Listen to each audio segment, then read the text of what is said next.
What's up guys, it's Cheyenne. Do you know how sometimes you see a film late at night and you can't remember if you hallucinated it or not? Because you're like, that can't have been what that movie was because that doesn't make any sense. Yeah. So we're talking about Rudolph and Frosty's Christmas in July. It's almost like it's trying to be like the Rankin Bass Avengers of like, let's bring in everything and try and explain every plot point, but not in like a good way, in like a 90s event comic, try to explain a continuity thing that nobody cares about. Like it's that. So first off, the special starts out with no intro. They never met in any other capacity that I can recall. And it's just like, hey Rudolph, hey Frosty, gosh, I love that we're friends. We go into the movie proper with Santa being the exposition fairy. Long ago, the North Pole was ruled over by an evil wizard named the Ice King, Winterbolt. The queen of the Aurora Borealis, a lady named Lady Boreal. Basically, she puts the Ice King to sleep. Santa comes up to be like, yo, I'm Santa, I'm gonna move here. And then the Aurora Borealis lady is like, oh, the Ice King is gonna wake up soon, but I'm gonna die soon because I'm so old, even though, I'm pretty sure the Northern Lights don't have an expiration date. But she's like, I will give somebody the power to stop him. So she puts the last of her life, or her magic, or whatever, into baby Rudolph's nose and tells him you will be able to have your nose light up as long as you only use it for good. The Ice King wakes up, he's like, okay, well I will stop Santa and take over his job and I'll give the kids twice as much stuff and then they'll be lazy and then when they grow into adults they'll be my slaves. Okay. So he decides he's gonna make a storm to stop Santa from being able to go out so that he can go. And of course Rudolph's nose fixes that. So it's literally like trying to explain all the plot machinations. We didn't need a reason why there was a storm, Rankin Bass. Basically, Rudolph is the chosen one. Rudolph is Jesus. And that's in the first 5 minutes of this movie. Once they've established all that, and you're like, okay, so now maybe I've got my bearings. I think I understand what's gonna be going on in this movie.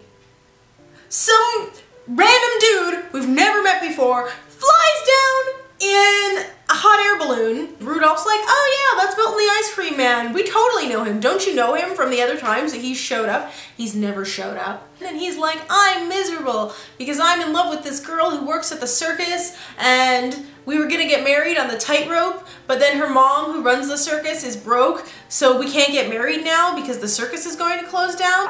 So Winterbolt can't just stop Rudolph's nose with his magic because the Aurora Borealis magic protects him too much and he's too strong. So in order for him to get rid of Rudolph's nose so that he can do the storm and take over as Santa and take over the world, he needs to get Rudolph to leave the North Pole. So he apparently can plant ideas in people's minds because he just takes this bunch of snow and blows on it and it goes into Milton's head and he's like, Rudolph, you should come to the circus and then the circus will make a bunch of money because Rudolph the Red-Nosed Reindeer will be there. If Winterbolt can control people's minds, why is he even bothering with all this shit? Why doesn't he control Rudolph's mind to make him go away? Or why doesn't he just control Santa's mind and use him as like a puppet ruler or something? Frosty is like, I wish I could go and bring my kids because they want to go to the circus. Because Frosty has a wife and kids in this, by the way. But we obviously can't go to the beach in July because we're made of fucking snow. He's like, okay, he comes down and he's like, I am a snow fairy godfather and I will give you guys these magical amulets that will keep you from melting until the final firework on the 4th of July. And then Winterbolt puts his mind control magic on Santa to have Santa be like, oh yeah, I'll come and get you guys right when the fireworks are gonna end so they can see most of the fireworks. We've established here that Winterbolt can control Santa's mind. Why is he bothering with all of this skullduggery? You'd think that this plan is convoluted enough. But then he gets a evil reindeer to go and mess with Rudolph. So he's got this reindeer who got kicked off of the sleigh team named Scratcher, who kind of looks like if David Spade was a reindeer.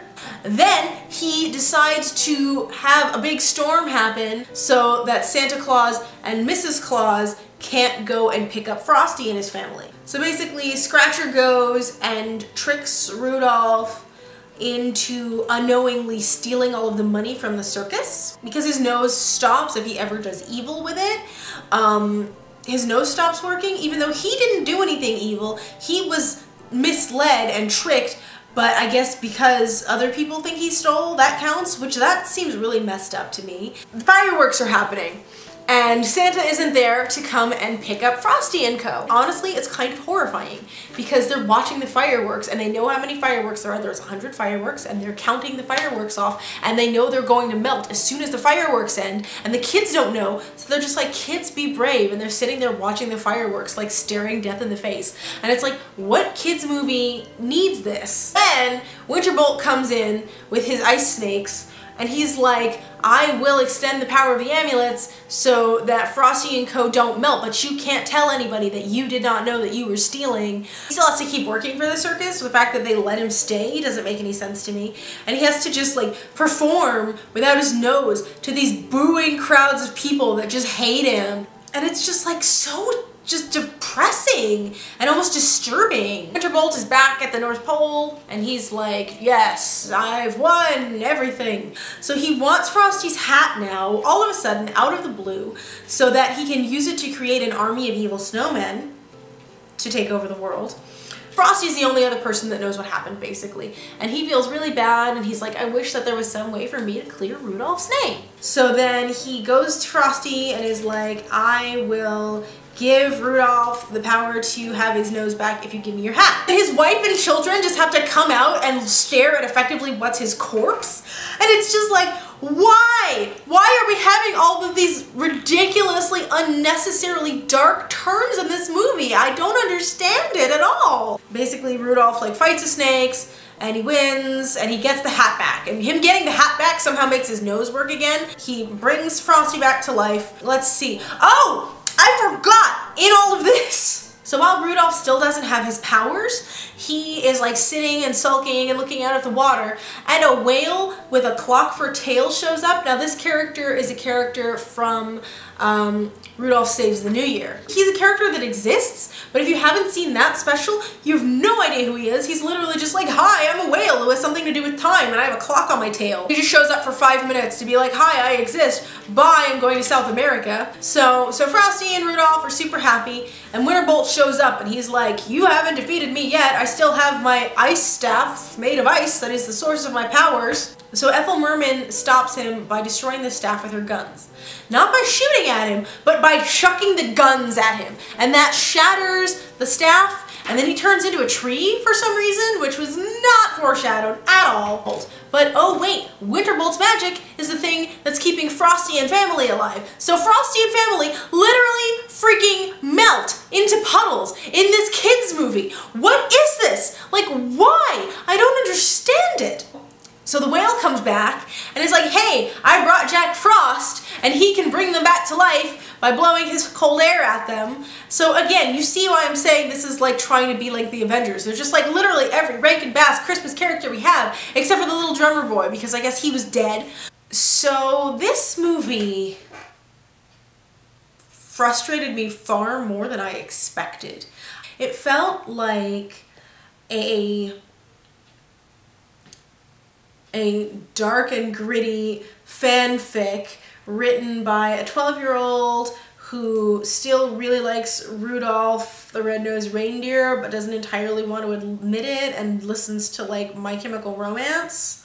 And the thing is, as much plot as I just told you, as much as all of those things happen, the film is still incredibly draggy and full of filler that doesn't belong. And it's just like, how is this film both overly stuffed with ideas and yet full of filler and slow and boring?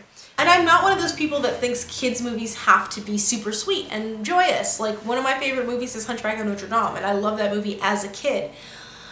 But it feels dark for no reason, and it's also not written well enough for it to work.